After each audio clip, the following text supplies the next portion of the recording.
아, 베레아 우리 예수사랑 성령 연구에 참여하신 우리 성도님들 안녕하십니까? 여러분 모두를 주님의 이름으로 환영합니다.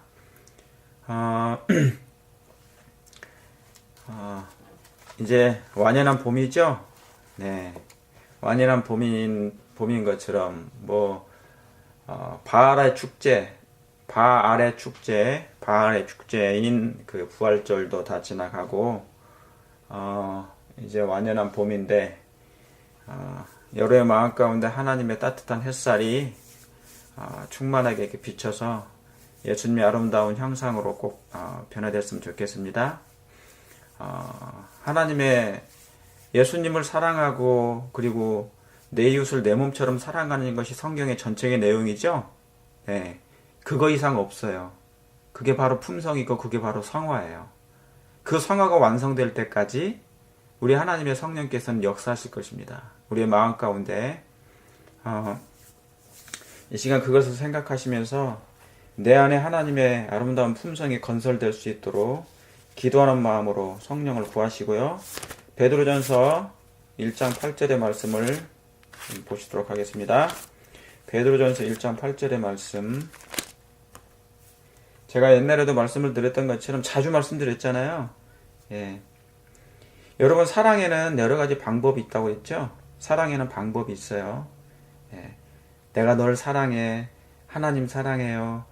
예수님 사랑해요. 성령 하나님 사랑해요. 내가 너무 얼마나 정말 당신을 정말 사랑해. 그런 것도 있지만, 사랑이라는 단어를 사용해가지고 사랑하는 것도 있지만, 사랑의 방법도 다양합니다. 예. 그래서 책망 속에도 사랑이 있고요. 견책 속에도 사랑이 있는 것입니다. 그렇죠?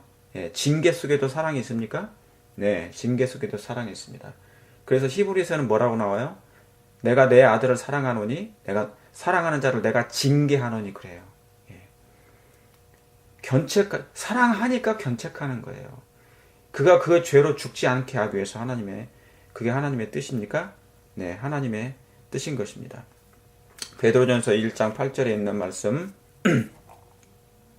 다 찾으셨죠? 예수를 너희가 보지 못하였으나 사랑하는도다. 이제도 보지 못하나 믿고 말할 수 없는 영광스러운 즐거움으로 기뻐하니. 그렇죠? 예. 믿음의 결국 곧 영혼의 구원을 받음이라 그랬어요. 그랬죠?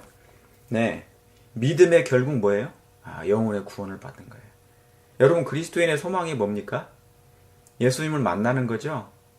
예, 그분을 정말 만나는 거잖아요. 예, 그 사랑의 하나님을 우리가 말씀을 통하여 그리스도를 성령을 통하여 이렇게 만난 것처럼 이제는 실제적으로 예수님의 그 사랑의 모습을 제자들이 보았던 것처럼 이제 보게 될 것입니다. 그분을 만지기도 하고요. 예, 그분의 가슴에 안기기도 할 것이고, 예, 그분의 품성이 얼마나 아름다울지, 정말 상상이 안 가요. 그죠? 예, 말할 수 없는 크신 하나님의 사랑이, 이제, 그러니까 여기 예수를 너희가 뭐하지 못했으나, 보지 못했으나. 그러니까 얼마나 여러분 그분을 사모하고 갈망하십니까? 예수를 너희가 보지 못하였으나 사랑하는도다. 여러분 그분을 정말 사랑하세요? 네. 나를 사랑해 주신 그분 때문에 우리가 그분을 사랑하게 된 것이잖아요. 그죠? 예. 그분이 우리를 얼마나 사랑하는지, 인류를 얼마나 사랑하셨는지, 아들을 아끼지 아니하시고 하나님께서 아들을 내보내신 그 무궁한 사랑이 얼마나 큰지, 마치 우주가 영원하듯이 하나님의 사랑은 영원하죠. 그러니까 그 영원한 세월 동안 하나님의 사랑을 우리가 배우게 될 것입니다. 예. 그러나 뭐예요? 이 모든 것이 뭡니까? 이제도 보지 못하지만 믿고 말할 수 없는, 전부 다 뭐예요? 믿고 믿음이에요. 믿음의 결국 하나님의 구원을 받음이라 그래요. 영혼의 구원을 받음이라. 그러니까 믿음은 누굴 믿는 겁니까? 예수 그리스도. 그게 바로 말씀이에요. 이제부터는 여러분 말씀을 통하여서 예수님을 만나시기 바랍니다. 과거보다 더 이제 말씀이 우리의 마음에 와닿아야 돼요. 그 말씀이 하나님의 형상화되어야 돼요. 입체적으로 예수님을 느껴야 될 것입니다. 아시겠죠?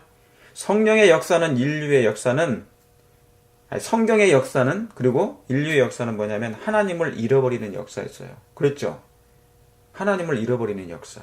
구약이 그랬고 신약이 그랬고 이제 말세가 또 한 번 세상이 거절할 거예요. 그분을 거절한다는 게 뭐예요? 그분을 거절하는 이유가 뭡니까? 그분을 알지 못하니까 거절하는 거예요. 그렇죠? 그러니까 결국은 나중에도 하나님을 또 잃어버린 바 될 것입니다. 잃어버린 역사. 하나님은 그들을 보고 있는데 그들은 하나님을 못 봐요. 그게 바로 잃어버린 거예요. 눈먼 봉사가 된 것입니다. 그러니까 뭡니까? 인류의 역사, 성경의 역사가 뭐냐면 하나님을 잃어버린 역사인데 그러면서 하나님이 찾아오시는 역사예요. 그러기 때문에. 세상의 잡신들은 뭐예요? 하나님이 오지 않아요. 그런데 우리 하나님은 그분이 먼저 우리에게 다가오시는 하나님. 하나님이 우리와 함께 하십니다. 그래서 하나님은 찾아오시고 인류를 찾아오신 하나님을 인류는 거절하는 거예요. 그래서 결국 거절해서 뭡니까? 죽이는 역사. 그게 역사예요. 이 세상의 역사. 히스토리인데 그분의 이야기인데 그분을 싫어하는 거예요. 지구의 역사가, 인생의 역사가, 인류의 역사가 그분 때문에 생긴 건데 그분을 거절함으로. 그분이 오신 이유가 뭔데요? 바로 우리 자신 하나, 그 영혼 하나 때문에 오신 거거든요. 강영혼은 마치 구주께서 위하여 죽으신 유일한 사람이었거든요. 하나님 입장에서. 갈바리의 십자가는 단 한 사람이라도 이 땅에 있었다면 예수님이 이 땅에 오셔서 십자가에서 죽임을 당하셨다고 했습니다. 그런데 그 사랑에 외면을 당하고 있는 것이죠.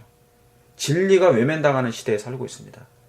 그래서 구약도 그랬고 신약에도 그랬고 이제 마지막 세상에도 그래요. 이 말씀은 가장 가슴 아픈 일이죠. 어쩌면 경고가 되고 책망이 되고 견책이 돼요. 시라는 말, 내 마음에 그렇게 뭡니까? 기쁨을 주는 말씀은 아니잖아요. 인류가 거절한 역사인데, 그죠? 사랑을 외면했다는 말이 뭐가 좋은 것입니까? 그런데 그게 하나님의 마음에 왜요? 이제 자꾸 하나님을 떠나니까 하나님이 뭡니까? 가슴이 아파요. 그러니까 뭐냐면 때로는 이제 그가 돌아오도록 각성을 시키는 자극제가 될 수 있는 기별을 전하는 것이죠. 그게 견책도 하는 것이에요. 그렇습니까? 창세기 저기 보시죠. 마태음 21장 잠깐 볼게요. 마태음 21장. 제가 오늘 뭐 다 할 수 있을지 모르겠어요. 그건 감안하시고 마태음 21장에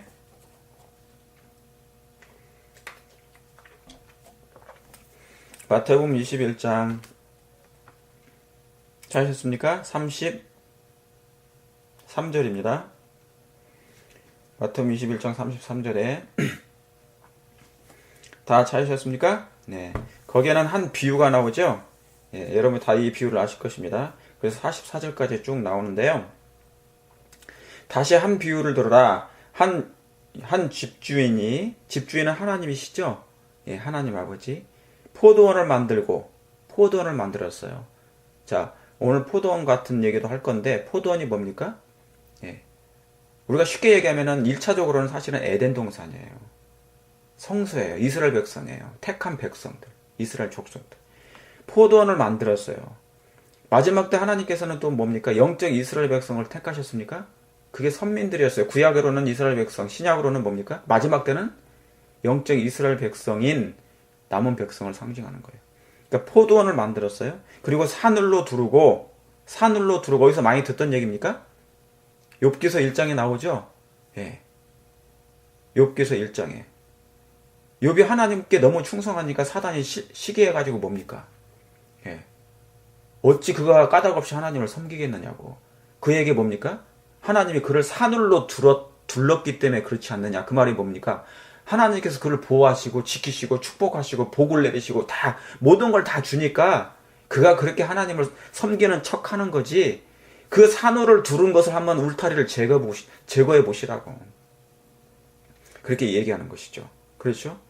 그래서 그 울타리는 뭐냐면 구약의 성소로 말할 것 같으면 세마포예요. 세마포. 성소 안에, 그렇죠? 성소 안에 성소가 있죠. 성소 가장자리에 울타리를 쳤지 않습니까? 흰 세마포로 그걸 얘기하는 거예요. 산울로 둘러요, 이스라엘 백성들을. 마치 성읍이 이 성을 에워싼 것처럼 산울로 두르고 거기 집자는 구유를 짜고 망대를 지어요. 그래서 산울을 짓고 두르고 망대, 이 망대는 성전을 얘기하는 것입니다. 성전을 상징해요. 짓고 농부들에게 새를 주고 타국에 갔더니 그래요. 그래서 여러분, 이 산울은 나중에 하나님의 백성들이 준비되잖아요. 하나님의 율법의 보관자들이 완전히 준비되고 품성이 준비되면 하나님께서 이 산울을 제거하십니다. 울타리를 제거해요. 그래서 사단에 뭡니까? 요구하니까. 그래서 하나님께서 내어주시는데, 그때 내어줄 때는 욕과 같은 품성이 됐을 때 내어주는 것입니다. 아무 때나 되지 않아요. 더 이상 죄와 상관없을 때 이제 하나님께서 내어주시는 것입니다.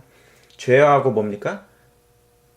갈등하지 않는 상태. 그때 하나님께서 울타리를 제거하신다는 거예요. 다시 말하면 성령이 거두어진 이제 살고 있는 것입니다. 사는 것입니다. 성령이 거두어질 때. 자, 그런데 34절에 실과 때가 가까우면 실과를 받으려고 종들을 보내죠. 이 종들은 누굽니까? 하나님의 종들이죠. 선지자들을 많이 보낸 것이에요.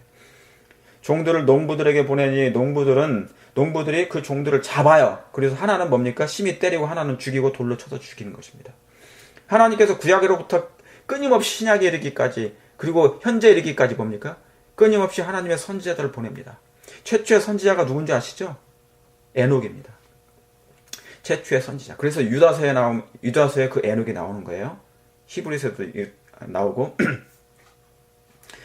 수없이 선지자들을 보내고 종들을 보냅니다. 그래서 마지막 복음을 증거하는 것이죠. 그 당시에 복음을 전거했던 건 뭡니까? 구속의 경륜이죠. 구속의 경륜을 증거한 것입니다. 하나님의 오해된 품성을 다시 한번 원위치로 회복하는 데 있어서 예수 그리스도께서 보내셨다는 얘기예요. 그분을 믿는 자에게 뭡니까? 영원한 죄로부터 벗어나서 해방돼서 사단의 감옥에 있지 아니하고 영원한 생명을 얻는다는 것이죠. 다시 말하면 사랑이 하나 되니까 하나님과 영원히 살 수 있는 거예요. 사랑이 연합된 사람들은 하나님과 함께 살 수 있어요. 사랑이 없으면 뭡니까? 당연히 사단과 살게 되죠. 그건 뭔 상징합니까? 사단은 영원히 살 수 없으니까 멸망을 상징하는 것입니다.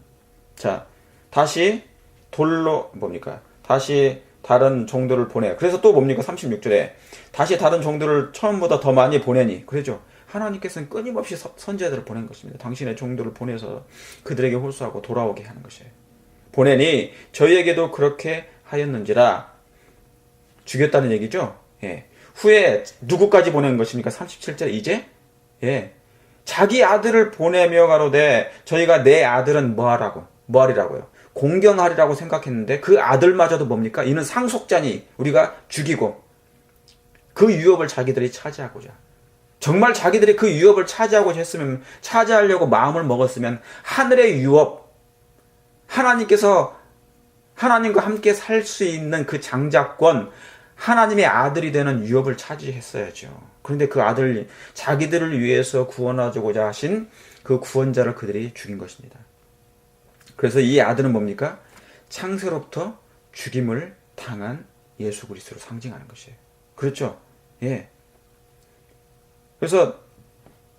그래서 이 말씀대로 그 아들을, 사실은 여기에 예수님이 신약 때 오셨지만 사실은 예수님 뭡니까? 창세로부터 죽으신 바 되셨어요. 왜요?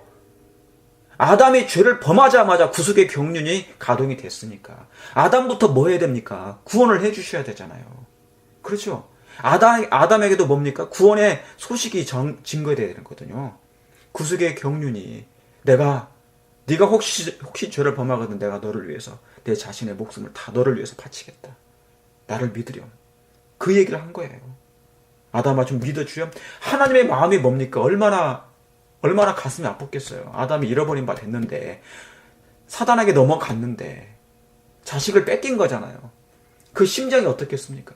그 심정이, 자식을 잃어버린 심정은 어느 누구도 이해하지 못해요. 이해하지 못하는 것입니다. 한 아이가 병이 걸렸어요. 4살짜리인데 제가 갑자기 생각이 났어요. 근데 4살짜리인데 병이 암이 생긴 거예요. 종양과 함께. 그런데 이게 1년 동안 이 병 치료를 하다가 이게 종양은 나았는데 이게 폐로 전이돼가지고 이 아이가 죽게 됐는데, 엄마가 샤워할 때 그 앞에 샤워를 이제 문 닫잖아요. 그러면 그 앞에서 이 4살짜리 아이가 항상 이렇게 누워 있었어요. 엄마를 보면서 아프지만은. 그것을 사진에다가 올린 거죠. 페이스북에다가. 그런데 이제 옛날에는 사진을 찍었는데 그 아이가 있었는데 이제 아이가 죽고 없으니까 없는 자리를 그대로 찍어서 올린 거예요. 그래서 이 아이가 거의 죽을 때 샤워하러 들어갔을 때는 애가 살아있었는데 나올 때는 애가 죽은 거예요. 이렇게 나왔을 때 보니까 아이가 뭡니까? 거의 죽어가고 있었어요. 근데 이 아이가 마지막 한 말이 뭐냐면 엄마 사랑해요. 그런 것을 그렇게 얘기를 한 거예요. 이 아이의 마음에 엄마라는 생명체가 있었던, 엄마라는 생명을 준 엄마가 있었죠. 그 엄마는 사랑의 엄마라는 것이죠. 예. 여러분, 아담에게 있어서 하나님 뭡니까? 생명이에요. 그에게 있어서 하나님을 떠나면 그럼 뭡니까? 죽은 자나 마찬가지예요. 그러니까 예수님의 가슴 속에는 누구밖에 없어요? 아담 한 사람밖에 없어요. 그 아담은 여러분들인 것입니다. 잊을 수가 없어요. 잊을 수가 없어요. 그 엄마는 어린 자식을 다시 찾을 수 없지만 우리 예수님은 찾을 수 있다는 말이죠. 예? 그래서 예수님은 그 아담을 살리기 위해서 창세로부터 죽임을 당하신 것입니다. 예? 그런데 이스라엘 백성은 그걸 이해를 못하는 것이죠. 예. 그래서 다른 농부들에게도 새로 주러 갔더니 계속 나오지 않습니까? 그러면 43절에 뭡니까? 그러므로 내가 너희에게 이르노니 하나님의 나라를 너희는 빼앗기고 그의 나라에 열매 맺는 백성이 받으리라 그런 거예요. 백성이 받으리라. 예. 여러분, 이 말씀은 가슴 아픈 얘기죠? 예? 이게 사랑이거든요. 이게 사랑. 여기 사랑에는 가슴 아픈 슬픔이 애가 타는 심장이 터져버릴 만큼의 큰 사랑이, 슬픈 사랑이, 이 사랑이. 그러므로 내가 너희에게 이르노니 하나님의 나라는 너희는 빼앗길 것이다. 유대 백성은 빼앗길 거라 그 말이죠. 왜요? 유대인들만큼 행복한 나라가 있습니까? 축복받은 나라가 있어요? 창조주 하나님이 성육신 하셔가지고 직접 나타나셨는데 그들이 원하기만 하면 예수님을 만질 수 있었고 그분이 원하기만 하면 귀로 들을 수 있었고 그들의 눈으로 예수님을 직접 목격할 수 있었단 말이죠. 그분의 사랑과 온유함이 품성이 너무나 무궁하신 하나님임을. 예수님은 오신 이유가 뭡니까? 이스라엘 백성을 너무너무 사랑했잖아요. 그 선민 백성들을, 하나님이 택하신 백성들을. 그들은 왜 예수님을 버렸는지 이유는 많지만 이해할 수가 없어요. 이해할 수가. 예수님이 뭐가 그렇게 싫어할 만한 이유가 많았는지. 아무리 마음 가운데 세속적인 야심과 야망이 많았어도 어떻게 그분을, 그렇게 사랑이 충만한 예수님을 버릴 수 있었는지, 죽일 수 있었는지 알 수가 없는 것이죠. 그러니까 그 사랑이 거절된 바 되니까 뭡니까? 너희는 빼앗기고 그 나라에 합당한 열매 맺는 백성, 이방 백성들이 받겠다는 얘기죠. 가슴 아픈 일입니다. 창세기 3장 9절을 보시겠습니다. 창세기 3장 9절에 창세기 3장 9절 빨리 해야 되는데 아이고 시간이 제가 3장 9절에 보시겠습니다. 창세기 3장 9절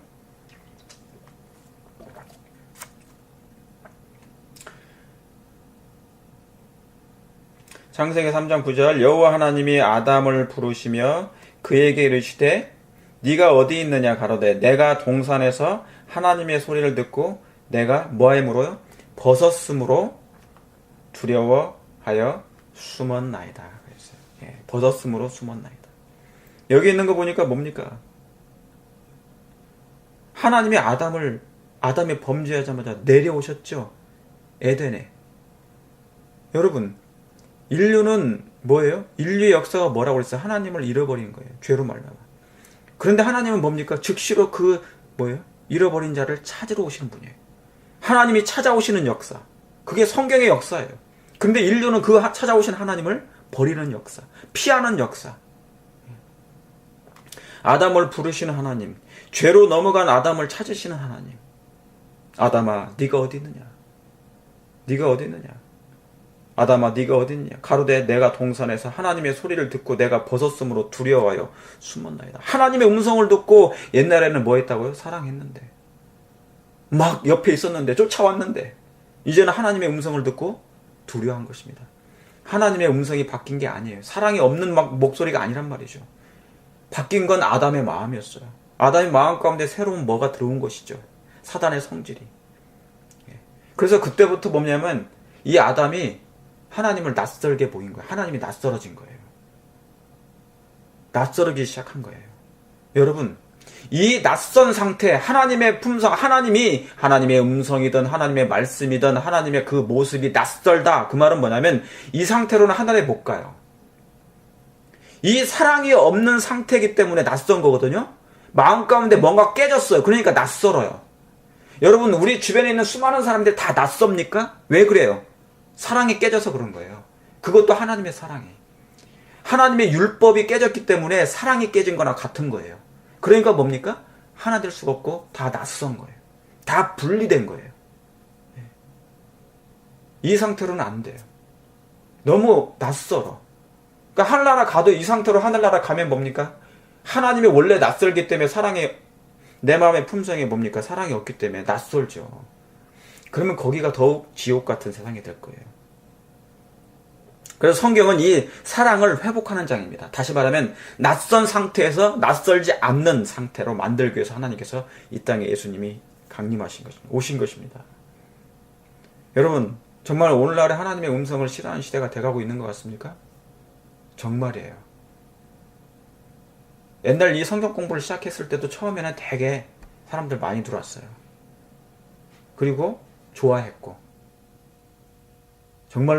정말로 그분들이 저한테 여러 가지 말씀도 해주셨고, 그런데 지금은 여러 가지 이유로 다 많이 이제 참석하지 않습니다. 그래서 이제 시간도 많이 됐고 1년 반 뭐 가까이 돼서 이제 그러기도 하죠. 지겨운 것입니다. 옛날 이스라엘 백성들이 박한 식물인 것처럼, 만나가 박한 식물을 싫어했던 것처럼 이제는 그래요. 그래서 저는 성경, 그런 시대에 제가 이렇게 보고 있으면서 가슴이 아프기도 합니다. 그래서 이제 하나님의 말씀을 외면하는 시대, 진리를 외면하는 시대, 율법책을 발견하는 시대가 되어야 되는데 율법책을 놓아버리는 시대가 되어가고 있는 것입니다. 자, 왜 예수님 오셨습니까?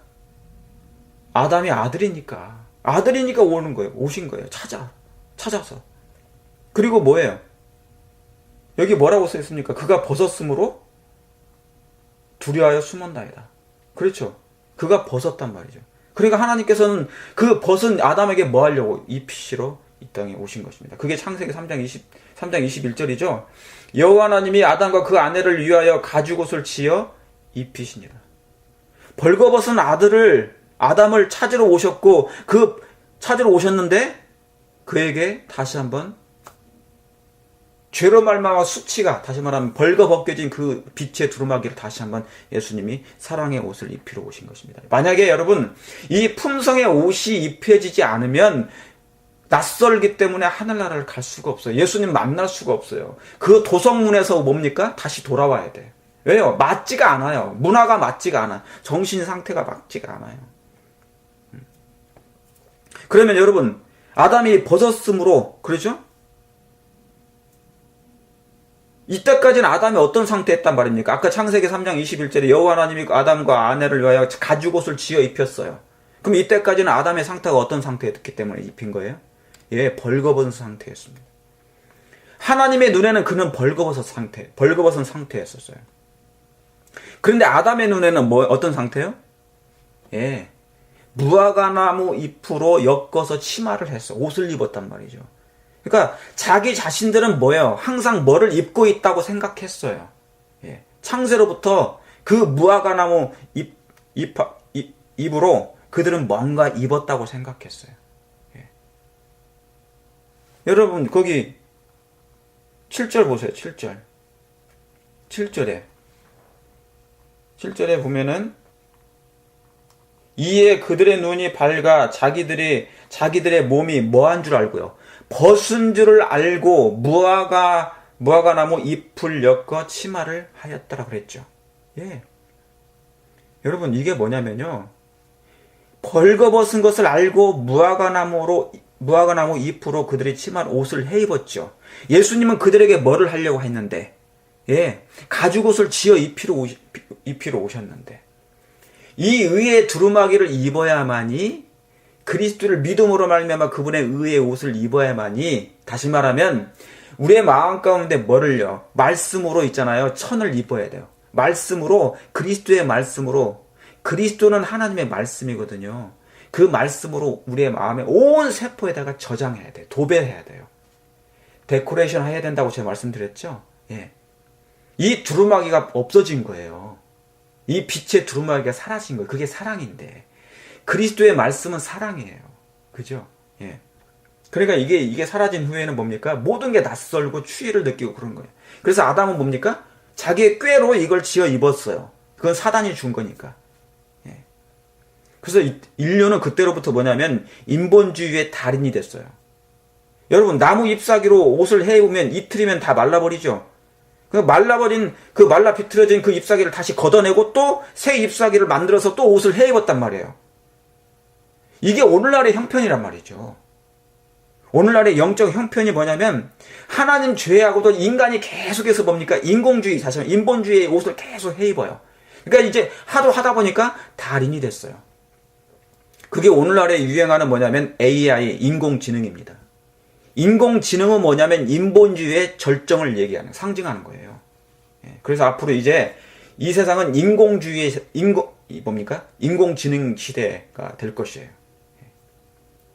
인본주의의 달인이 돼버린 이 세상을 보게 되는 것입니다. 예. 자, 그걸 갈라디아서 한번 보시겠습니다. 갈라디아서. 그럼 어떻게 해야 되겠어요? 갈라디아서 3장 27절.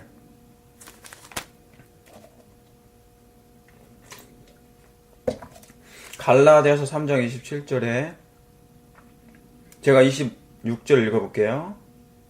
찾으셨습니까? 네. 너희는 다 믿음으로 말미암아 그리스도 예수 안에서 다 뭘로 말미암아요? 믿음으로 말미암아. 그런데 마지막 때는요. 디모데전서 4장 1절은 뭐라고 그래요? 후일에 어떤 사람들이 뭐를 떠나요? 믿음을 떠나요. 믿음을 떠나 귀신의 가르침을 쫓는데요. 여러분, 우리도 처음에 뭡니까? 믿음으로 시작했죠. 근데 믿음이 유지되다가 이 믿음이 뭡니까? 연약해진 거예요. 금이 가고. 뭐 때문에? 세속적인 것 때문에 금이 간 거예요. 그리고 인내심이 부족해. 인내의 덕의 절제, 품성을, 형제 우애를, 그런 거 있잖아요. 사랑과. 그런데 그 인내에서 거기서 넘어진 거예요. 인내가 부족해가지고. 너희의 인내로 너희가 뭐를 받을 건데? 구원을 받을 건데. 네. 그래서 너희가 다 믿음으로 말미암아 그리스도 예수 안에서 하나님의 아들이 되었으니, 여러분 그 믿음의 주유 되신 예수님을 놓지 마시길 바랍니다. 끝까지 붙잡게 되길 바라요. 처음 시작했을 때 잡았던 그분을 끝까지 잡아야지. 그 잡는다는 게 뭡니까? 여러분 우리가 처음에 뭐를 믿고 시작했어요? 예수님을 믿었죠. 그 예수님이 뭔데요? 말씀이거든요. 근데 처음에는 말씀을 잡았는데 마지막 때는 뭡니까? 이 말씀을 놓아버려요. 말씀을 놓는다 그 말은 무슨 얘기예요? 믿음을 버린다는 거예요. 예수님께. 아시겠죠? 믿음으로 말미암아 그리스도 예수 안에서 하나님의 아들이 되었으니, 여러분 하나님의 아들은 어떻게 돼요? 하나님의 아들은 어떻게 됩니까? 예, 우리가 하나님의 원래 아들이었지만은 죄로 말미암아 사람의 아들이 됐죠. 사단의 아들이 돼버렸잖아요. 그래서 뭡니까? 예수님이 이 땅에 오셔가지고 사람이 아들이 되게 하는 방법이 뭐예요? 그게 로마서 8장에 있는 말씀이 14절에 뭐였습니까? 무릇 하나님의 영으로, 성령으로 인도함을 받은 그들은 곧 하나님의 아들이라. 그러니까 하나님의 성령으로 인도받지 않는 한, 성령으로 말미암아 뭐예요? 예수님을 믿지 않는 한, 말씀을 믿지 않는 한, 말씀을 그리스도로 받아들이지 않으면 뭐예요? 하나님의 아들이 될 수가 없어요. 예, 하나님의 아들이 되었으니, 다시 갈라디아서입니다. 되었으니 27절에 누구든지 그리스도와 합하여 뭐를 받는 자는, 침례를 받는 자는 그리스도로 뭐 입었느니라? 옷 입었느니라고 해요. 예, 그리스도로 옷 입었느니라. 하나님이 이 땅에 있는 모든 영혼들을 뭡니까? 그 옷을 지어 입히신 거예요. 당신의 옷을 벗어서 십자가에서 완전히 다 뭡니까? 벌거벗김을 당하셨잖아요. 아담을 대신하여 아담이 죄로 말미암아 뭡니까? 벌거벗김을 당했죠. 그렇죠? 그 옷이 벌거벗김을 그가 알았다고 그랬어요. 그러니까 예수님이 뭡니까? 그에게 입혀주기 위해서 당신의 옷을 벗어준 거잖아요. 예? 벗어줬는데 이 벗어주신 그 의의 옷도 마지막 때는 다 이제 벗어 던지게 되는 것입니다. 여러분, 이 그리스도의 옷을 끝까지 여러분이 입게 되길 정말 바라요. 제가 간절히 정말 여러분들에게 요청합니다. 예? 하나님의 아들만이 하나님과 살 수 있어요. 하나님의 아들만이 하나님과 살 수 있어요. 예? 여러분, 이 그리스도의 의의 옷을 끝까지 의지하시고 여러분이 간직하시고 벌거벗고 당하지 않게 되길 바랍니다. 계시록 3장에 여러분 제가 옛날에 찾았던 말씀 다시 찾습니다. 계시록 3장에 있는 18절. 여러분 다 아시는 말씀이죠? 내가 너를 권하느니 내게서 불로 연단한 금을 사서 부유하게 하고 어떻게 해요? 뭐를 사서? 흰 옷을 사서 입어 뭐 하지 말라고요?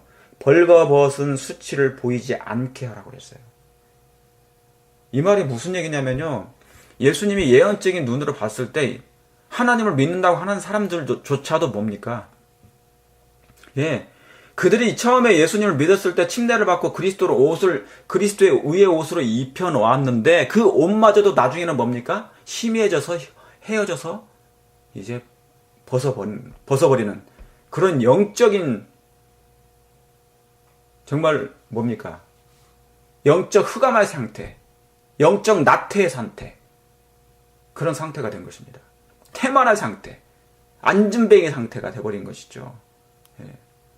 여러분, 이 의의 옷을 벌거벗김을 당하지 아니하도록 끝까지 여러분이요 예수님을 의지하시고 말씀으로 그리고 예수님께 기도하고 우리 성령 하나님께 간구하는 저와 여러분 됐으면 좋겠습니다.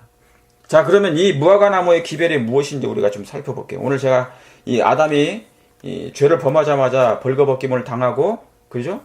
그가 벗은 것을 알고 난 다음에 뭐예요? 뭐를 입었어요? 예, 무화과나무로 그 잎으로 치마를 엮어 입었죠. 자, 그러면은 창세기 1장을 잠깐 보시겠습니다. 먼저 창세기 1장 11절에 여러분 나무, 식물, 씨 뿌리는 뭐 그런 채소, 힘있는 채소 같은 거 몇째 날에 창조하셨습니까? 하나님께서? 네, 셋째 날이죠. 제가 11절을 읽겠습니다. 하나님이 가라사대 땅은 풀과 씨 맺는 채소와 각기 종류대로 뭡니까? 씨 가진 열매 맺는 과목을 내라 하시매 그대로 되어 땅이 풀과 각기 종류대로 씨 맺는 채소와 각기 종류대로 씨 가진 열매 맺는 나무를 내니 하나님 보시기에 좋았다라고 그랬어요. 그랬죠? 그래서 뭡니까? 예. 하나님께서 셋째 날에 각종 나무와 식물과 채소를 만들어 주셨어요. 자, 여러분 성경을 해석할 때 중요한 게 뭐냐면 서로 비교해서 연구하는 거예요. 절과 절들끼리 같이 비교해서 연구하는 것입니다. 같은 단어끼리 제가 옛날에 성경 공부했죠.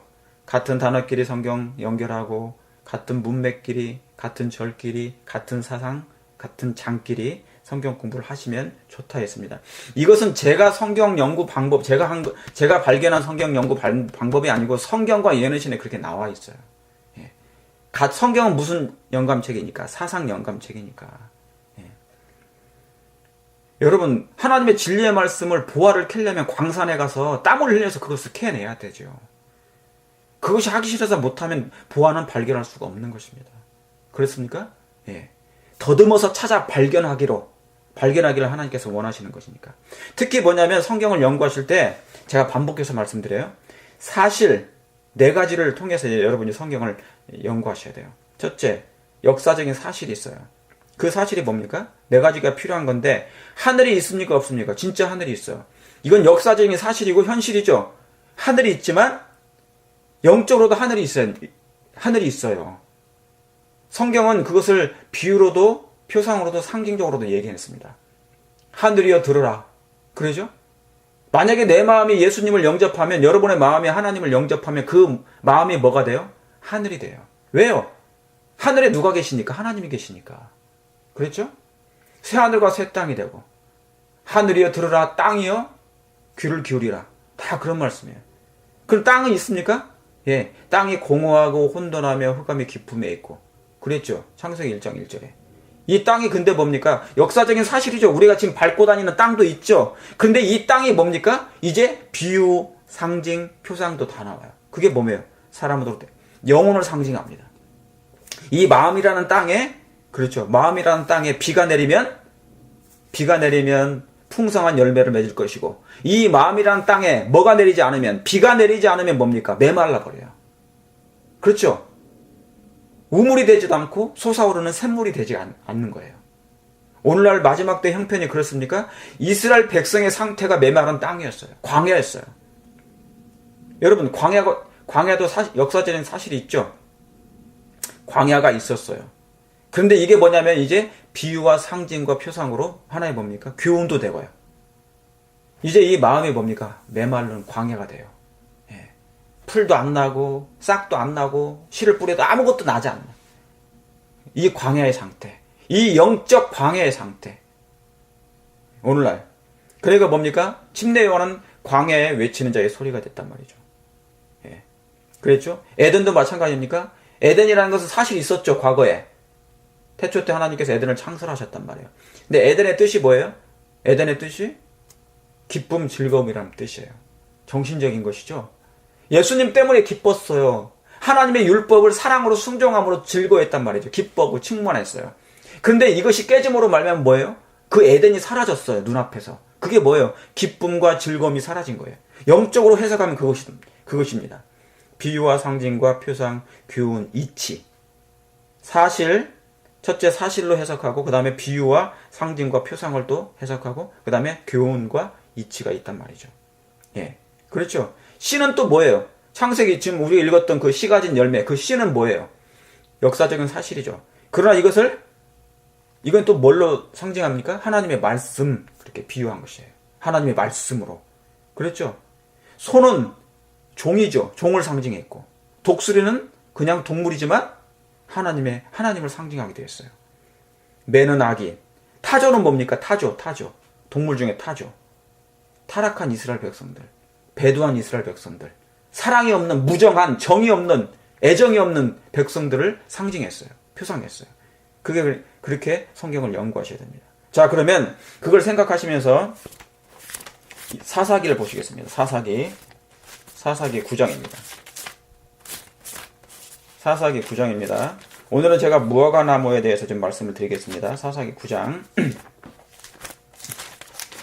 사사기 9장입니다. 다 보셨습니까? 사사기 9장 7절부터 제가 보시겠습니다. 혹이 요담에게 그 일을 고하매 요담이 그림심산 꼭대기로 가서 서서 소리를 높여 외쳐 그들에게 이르되 세겜 사람들아 나를 들으라. 그리하여야 하나님이 너희를 들으시리라. 자, 그러면서 8절 하루는 여기 나무들이 나오죠. 예, 나무들이 나가서 기름을 부어 왕을 삼으려 하여. 그렇죠. 그러니까 이때부터 뭡니까? 의인화시킨 거예요. 마치. 예? 나무들이 뭘로요? 나무들을 사람으로. 하루는 나무들이 가서 기름을 부어 왕을 삼으려 하여 감람나무에게 이르되 너는 우리의 왕이 되라 하매 감람나무가 뭐예요? 그들에게 이르되 나의 기름은 뭐예요? 나의 기름은 하나님과 사람을 뭐 한다고요? 영화롭게 하니 내가 어찌 그것을 버리고 가서 나무들 위에 요동하려고 그랬어요. 아, 여기 보니까 나무들이 나오는데 이제 뭡니까? 나무들이 마치 사람인 것처럼 이렇게 여기 표현해 놨어요. 그러니까 감람나무에게 이르되 내가 너희를 왕으로 삼으러 하니 너를 왕으로 삼으러 하니 그랬더니 뭡니까? 그들에게 이르되 나의 기름은 하나님과 사람을 영화롭게 한다고 그랬어요. 여러분, 감람나무에서는 뭐가 나옵니까? 감람유가 나오죠. 기름이 나오잖아요. 감람기름. 그래서 이스라엘 백성들에게, 선지자들에게는, 왕들에게는, 제사장들에게는 뭘 부었어요? 기름을 부었죠. 기름을 부었죠. 그 기름은 어디서 나온 거예요? 감람나무에서 나온 기름이에요. 그랬죠. 그래서 영어롭게 했단 말이죠.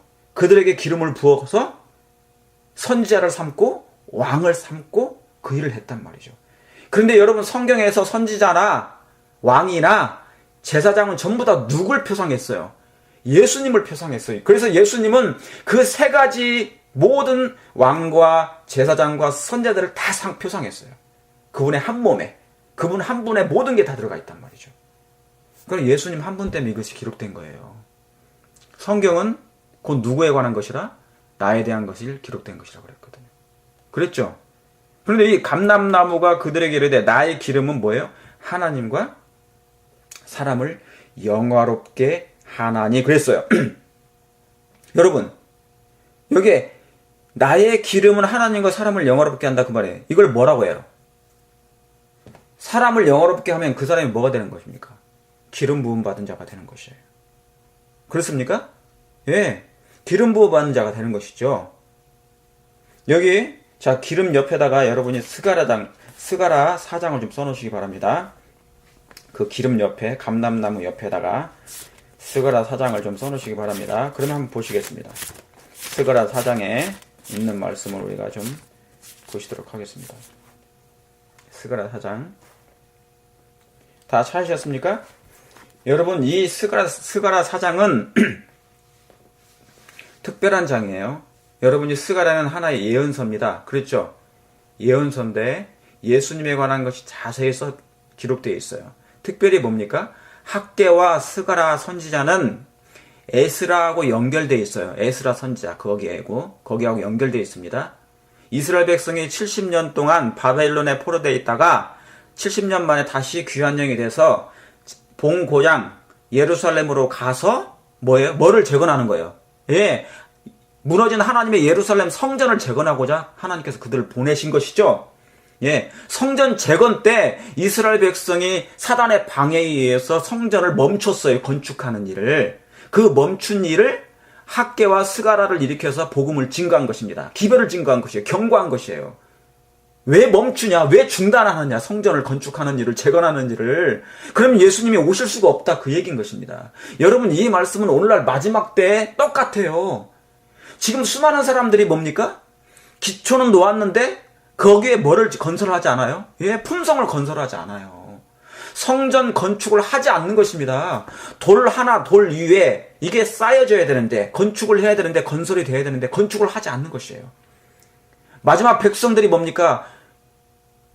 저와 여러분은 하나의 돌멩이잖아. 이 돌멩이를 다듬어 가지고 깎아서 뭐예요? 기초석 위에다가 돌을 쌓아야 되잖아요. 이게 돌 위에 쌓아져서 이게 성전이 되어가는 것입니다. 뭘로? 성령을 통하여 예수님의 품성이 건설되는 것이죠.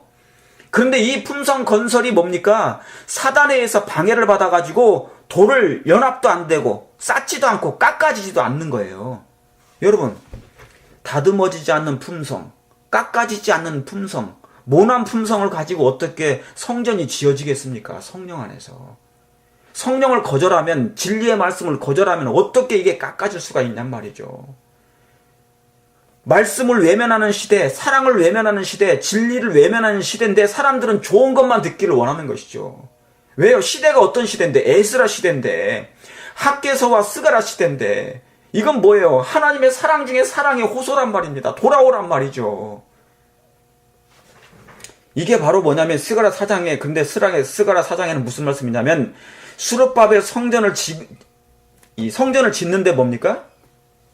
예, 인간의 힘으로 짓지 말라는 얘기예요. 예, 자, 스가라 4장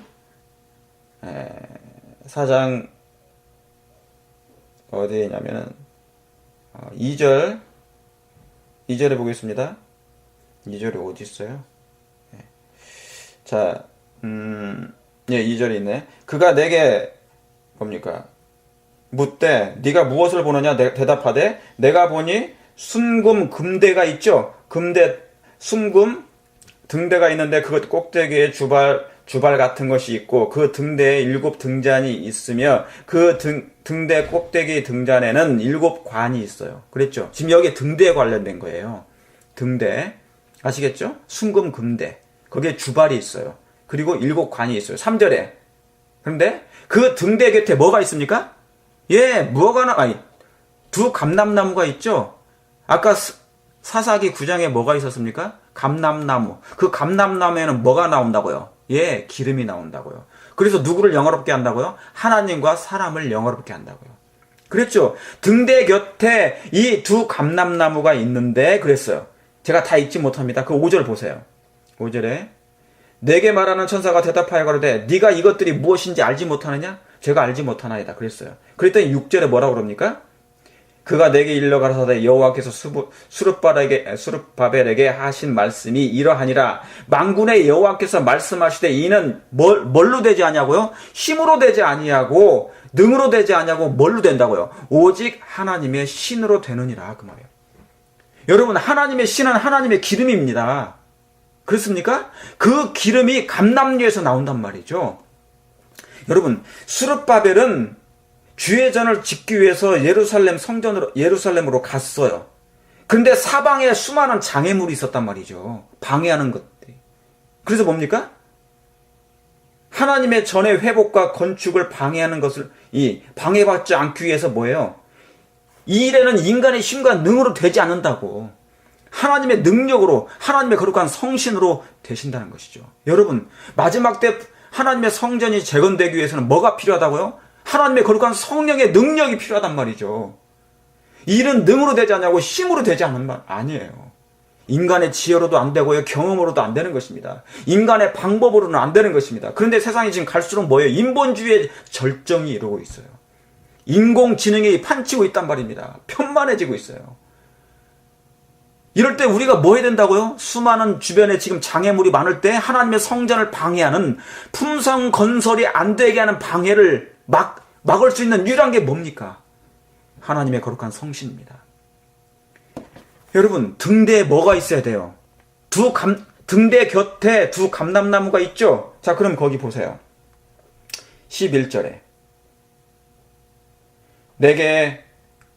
내가 그에게 물어가로되 등대 좌우의 두 감람나무는 무슨 뜻이니까 하고 다시 그에게 물어가로되 금기름을 흘러내리는 두 금관 옆에 있는 이 감람나무 2가지는 무슨 뜻이니까?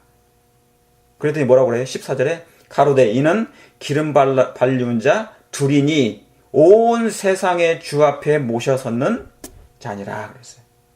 그랬죠? 제가 여러분 여기서 나오는 두 감람나무가 있는데 금기름을 흘러내리는 두 금관이 있었어요. 다시 말하면 등대가 있고요. 촛대가 있는데 그 등대 옆에 뭐가 있냐면 감람나무가 있어요. 좌우편에. 그러면서 두 주발이 있단 말입니다. 두 감람나무에서 흘러내리는 그 기름으로 말미암아 금관에 흘려요. 다시 말하면 여기 나온 것처럼 두 금관을 통해서 금기름이 흘러나온단 말입니다. 흘러내려서 그 등대를 채워서 불을 밝히는 것이거든요. 여러분, 금기름을 뭘 상징하냐면 금기름은 하나님께서 신자들의 등에 계속해서 주시는 은혜를 표상하는 거예요. 이 은혜를 표상하는 거예요. 뭐예요? 금기름을 뭘 상징한다고요? 하나님의 은혜를 상징하는 거예요.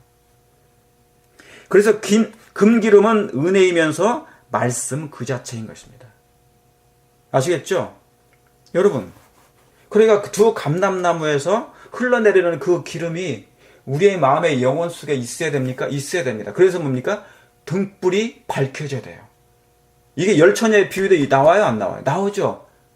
열처녀가 등불을 가지고 있는데 뭐가 없다고요? 예, 기름이 부족하다고요. 그 기름이 어디서 나오는데? 두 감람나무에서 흘러나오거든요. 그러면 보십시다. 이 두 감람나무가 계시록에는 뭐라고 또 나오는지. 제가 조금 전에 말씀드렸어요. 그 기름은 뭘 상징한다고요? 은혜를 표상한다고요. 여러분, 우리 마음 가운데 하나님의 은혜가 내내 머물기를 원하십니까? 이 은혜 없이는 품성이 변화되지 않아요. 하나님의 성령의 은혜 없이는 변하지 않습니다.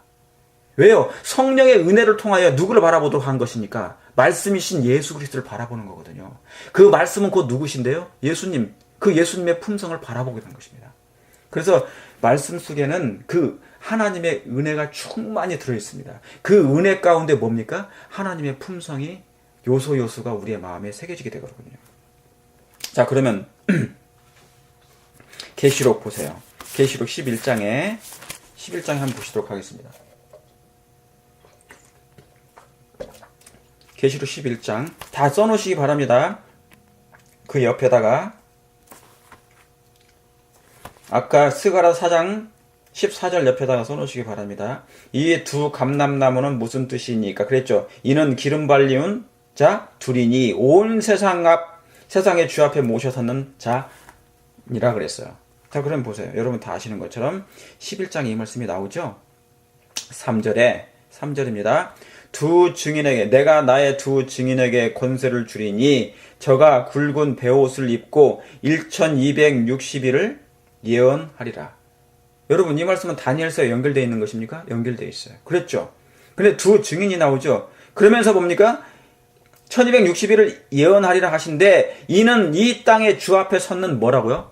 두 감람나무라고요. 두 감람나무. 여러분 특별히 계시록 11장은 두 감람나무가 나오는데 이게 뭐예요? 이게 뭐냐면 여러분이 아시는 것처럼 성경이에요. 구약과 신약. 주 앞에 모셔 섰는 기름 발리운 자. 그 기름 발리운 자가 뭐예요? 기름 부음을 받은 것이죠. 여러분 성경은 성육신 된 것입니까? 기름 발리운 것입니까? 성령의 기름을 발리운 거예요? 그렇죠. 여러분 예수 그리스도라는 뜻이 뭡니까? 기름 부음을 받은 자 그 뜻이에요. 메시아, 그리스도. 메시아는 히브리어, 그리스도는 헬라어. 그렇죠? 기름 부음 받은 자 그 뜻입니다. 그러니까 여러분 이 성경은 바로 뭐예요? 성령에 감동된 책이란 그 뜻입니다. 그런데 이 성령에 감동된 책이 뭐예요? 두 감람나무에서 나오는 이 기름 발리운 책이 은혜가 충만합니까? 은혜가 충만하죠. 여러분 이 말씀을 읽게 되면 성령을 통하여 여러분 마음 가운데 뭐예요? 그리스도께서 거하실 수 있단 말이죠. 그분을 발견하고요. 그분의 품성을 닮을 수 있어요. 하나님의 형상으로 회복되게 해주신단 말입니다. 그래서 하나님과 사람을 뭐하게 한다고요? 영화롭게 한다고요. 영화롭게 한다고요. 그게 계시록 11장의 절정입니다. 절정이 뭐예요? 계시록 11장은 성경 얘기거든요. 이 구약과 신약. 그래서 사단과 마지막 백성들은 뭘 상징하냐면 두 감람나무인 두 성경을 상징해요. 다시 말하면 율법의 보관자, 말씀의 보관자, 품성의 보관자란 말이죠. 그러므로 재림교회는 남은 교회들은 뭐냐면 하나의 성경이에요. 걸어다니는 하나님의 영적인 성경. 성령의 기름 발린 두 감람나무나 다름없어요. 왜요? 이 세상 앞에 모셔 서 있는 하나님의 말씀이란 말이죠. 누가요? 하나님께서 이 세상에 보내신 하나님의 말씀, 기름 발리운 자, 두 감람나무란 말이죠. 누가요? 재림교회가. 하나님 예수님의 품성을 가진 자, 하나님의 계명과 예수 믿음을 지킨 자들은 바로 기름 발린 자란 말입니다. 저와 여러분들이 그런 백성으로 서야 됩니다. 그래서 하나님의 품성을 옹호할 백성들. 자, 그걸 또 생각하시면서 사사기 다시 9장으로 갑니다. 사사기 9장입니다. 오늘 다 이걸 못할 수도 있습니다. 자, 9절. 감람나무가 그들에게 이르되 나의 기름은 뭐예요? 하나님과 사람을 영어롭게 하나니. 그랬죠?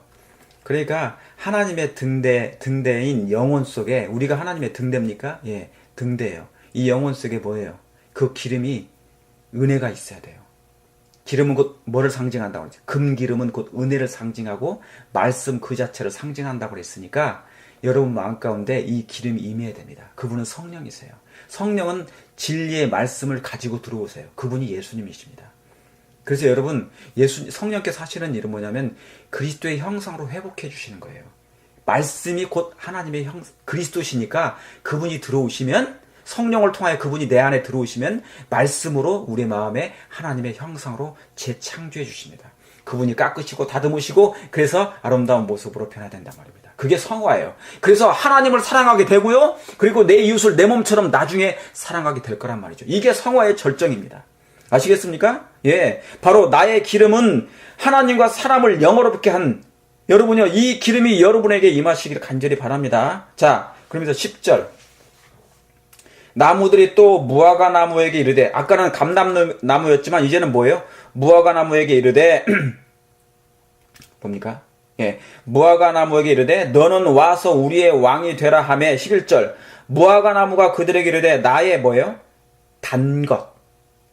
감람나무는 기름이 나오고요. 무화과 나무는 뭡니까? 단 것이 나와요. 그렇죠? 나의 단 것, 나의 아름다운 실과를 내가 어찌 버리고 가서 나무들에게 요동하리요 그랬어요. 자, 여러분, 아담과 하와가 범죄하자마자 그들이 벌거벗음을 알았어요. 알았으면 뭡니까? 여러분, 죄가 들어오자마자 뭐예요? 우리의 모든 죄, 벌거벗은 수치가 다 드러납니다. 그때부터 인간은 뭐냐면 하나님 없이는, 하나님의 품성과 하나님의 사랑이 없이는 뭐예요? 자꾸 뭐를 갖다 입게 돼 있어요? 무화과나무 잎. 네. 다시 말하면 인본주의의 모든 지식과 이론을 다 동원해요. 하나님을 배제한 모든 걸 다 동원해서 다 갖다가 우리의 몸을 다 뭡니까? 메꾸는 작업을 합니다. 그 틈새를 메꾸는 일을 하고 있어요. 예. 자, 그걸 얘기했죠. 그런데 이 무화과나무는 또 한 번 이제 변형을 시도합니다. 어떻게 해요? 이제 이 무화과나무를 뭘 상징한다고요? 여기는 의인화됐다고 그랬죠? 한 영혼을 상징합니다. 자, 무화과나무에게, 근데 이 무화과나무가 뭐가 나온다고요? 예, 나의 단 것, 실과가 나오는 것입니다. 여러분, 무화과나무는 그 열매는 달죠. 그리고 뭡니까? 항상 실과가 있어요. 예. 무화과나무에서 난 것은 달고 맛있는 실과가 나옵니다. 여러분, 이 두 가지를 기억하셔야 됩니다. 아시겠죠? 그래서 이 무화과나무의 이 두 가지 상징은 하나님의 말씀은 뭐예요? 달아요. 자, 시편 119편 보세요. 그 옆에다가 적어 놓으세요. 시편 119편 103절을 거기다가 써놓으시기 바랍니다. 시편 119편 103절입니다. 왜 무화과 나무는 곧 단 거를 상징했을까? 예, 여러분, 주의 말씀은 곧 뭡니까? 꿀과 꿀송이보다 더 달죠? 주의 말씀의 맛이 내게 어찌 그리 단지요? 내 입에는 뭐예요? 꿀보다 더 달도다 그랬어요. 여러분, 하나님의 말씀이 정말 답니까? 아니면 하나님의 말씀이 씁니까? 때로는 쓸 때가 있어요. 그렇죠? 때로는 쓸 때가 있습니다. 그것은 뭐예요? 내가 죄를 범할 때 쓰죠. 그 말씀이 오면 쓴 나물과 함께 먹어야 돼. 그렇습니까? 예. 그러나 궁극적으로는 그 말씀이 결국은 정말 단 말씀이에요. 그런데 이스라엘 백성들은 뭐 했습니까? 그 만나가 너무나 싫었어요. 이 말씀이 달지 않았어요. 여러분, 만나가 문제가 생긴 거예요? 그들 자신의 품성이 문제가 생긴 거예요. 그들 자신의 품성이 문제가 생긴 거예요. 여러분, 하나님의 말씀이 꿀같이 단데, 꿀보다 더 단데 이 말씀이 변형이 된 것입니까? 꿀이 지금 문제가 생긴 거예요? 아니에요. 여러분, 무화과나무의 잎의 특징은 뭐냐면, 단맛을 내는 것입니다. 그러므로 여러분요, 이 무화과나무가 주는 것은 뭐냐면 단 하나님의 말씀을 상징하는 것이거든요. 진리의 말씀, 지식의 말씀은 달아요. 그렇죠? 그러면서 뭡니까? 열매가 나와요. 실과가 있단 말이죠. 그래서 여러분, 무화과나무의 두 가지 상징은 뭐냐면 하나님의 말씀이 달고 영혼을 표상하는 것입니다. 두 번째는 영혼을 표상하는 것이에요. 자, 그럼 이사야 5장을 잠깐 보시겠습니다. 이사야 5장 이사야 5장 나무를 뭘로 상징했는지 한번 보시겠습니다. 상징하고 표상하고 막 그래요. 하나님께서는.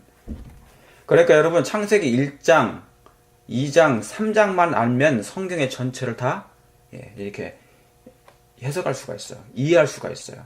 이게 풀려갑니다. 같은 사상으로 흘러 들어가는 것이니까. 자, 제가 다 말씀드리지 않습니다. 여러분 이 말씀을 아시죠? 이 2절에 보시면 땅을 파서 돌을 제하고 극상품 포도나무를 심었도다. 그 중에 망대를 세웠고, 제가 망대는 뭐라고 그랬습니까? 하나님의 성전 그랬죠? 망대를 세웠고 그 안에 술틀을 팠었도다. 그런데 뭡니까? 좋은 포도 맺기를 바랐더니 들포도를 맺었도다. 그랬죠? 예. 여긴 이스라엘, 그러니까 포도원이 있는데 포도나무들이 있단 말이죠. 그런데 심었는데 이 포도가 뭐예요? 포도나무가 뭐를 맺은 거예요? 아, 좋은 포도 맺기를 원했는데 들포도를 맺었단 말이에요. 그게 누굴 상징한 것입니까? 이스라엘 백성의 영적인 상태를 얘기한 거예요. 하나님께서 포도원이라는 그 백성을 선택했단 말이죠. 그런데 그 포도나무들인 그 영혼들이, 이스라엘 백성들이 뭡니까? 아름다운 열매를 주렁주렁 맺었어야 되는데 그게 무슨 열매인데요? 품성의 열매. 하나님을 사랑하고, 하나님을 사랑하면 저절로 뭐예요? 이웃을 내 몸처럼 사랑하게 돼 있잖아요. 그런데 하나님을 사랑하지 않으니까 뭐예요? 물이 끊겨요. 갈릴리 바다에서 물이 흘러 내보내니까 그 물은 살아있는데 사해는 내보내는 것이 없어. 나눠주는 게 없어요. 사랑이 끊겨버렸기 때문에. 그러니까 사해가 돼버린 거예요. 죽은 바다가. 이스라엘 백성의 상태가 그것인 것입니다. 그들의 마음 가운데 하늘과 하나님과 연결된 사랑이 끊어지니까 그들은 뭡니까? 이웃을 사랑하지 않게 된 것이죠. 그게 유대인의 상태였어요. 그러니까 뭐냐면 유대인에게는 뭐가 없다고요? 열매가 없는 것이죠. 사랑이라는 도저히 찾아볼 수가 없는 거예요. 애정과 동정이라는 찾아볼 수가 없는 것입니다. 그러니까 남방 유대 백성들의 특징이 뭐냐면 유다가 대표적인 사람이에요. 유다의 특성이 뭡니까? 제자 중에 유다의 특징이 뭐예요? 그에게는 사랑이 없어요. 그에게는 애정이 없어요. 그에게는 동정이 없어요. 옥합을 깨트리니까 뭡니까? 아깝다고 한 거예요. 시대의 소망에는 뭐라고 나온 줄 아십니까? 유다가 예수님을 복수했대요. 왜요? 저런 비싼 옥합은 군주들에게는 해줄 건데 어찌 감히 별 볼 일 없는 예수에게 붓냐 이 말입니다. 아깝다는 얘기죠. 그래서 뭡니까? 그 얘기를 한 거예요. 가난한 자에게 주라고. 그러니까 예수님이 비유를 들어서 책망을 하니까, 그 여자를 칭찬하니까 그것을 복수를 해가지고 질투해가지고 예수님을 가장 싼 값으로 팔아버렸대요. 옥합은 얼마짜리인데 그 비싼 것을 갖다 예수님께 발에 부어버리니까 아까워가지고 복수심으로 뭐예요? 질투해가지고 30냥으로 가장 싸게 팔았다는 거예요. 유다의 정신이 그렇다는 얘기입니다. 그러니까 유다는 뭡니까? 그의 마음에 사단이 들어갔다는 것은 뭐냐면 정신이 똑같아요. 그의 성격과 품성이 뭡니까? 예, 낯설어요. 하늘의 문화와 낯설고 동정과 애정과 낯설어요. 가난한 사람들에 대한 애정이 하나도 없어요. 여러분, 우리가 하나님 믿으면서 교회 다니면서 하나님을 사랑하지 않는 결과가 뭐라고요?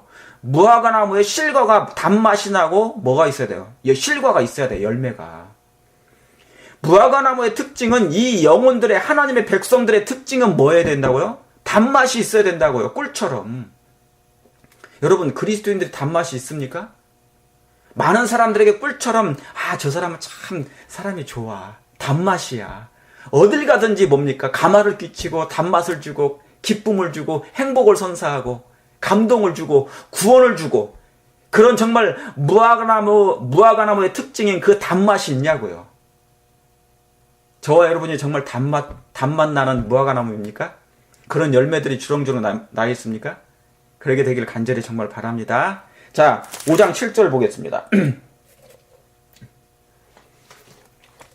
5장 7절에 대저 만군의 여호와의 포도원은 이스라엘 족속이요 그의 기뻐하시는 나무는 유다 사람이라. 그랬죠? 시대 소망에도 뭡니까? 그 무화과 나무는 곧 누굴 상징했냐면 유다 백성을 상징했다고 그랬어요. 유다 백성이에요. 여러분, 포도원은 이스라엘 족속이요 곧 에덴을 상징합니다. 옛날 이스라엘 온 땅을 하나님이 창조하실 때 이 에덴 포도원을 하나님께서 창설하신 거예요. 에덴같이 이스라엘 백성을 이 포도원으로 상징하고, 그의 기뻐하는 나무는 뭐예요? 유다 사람이라는 거죠. 유다 사람이라고. 그래서 여러분,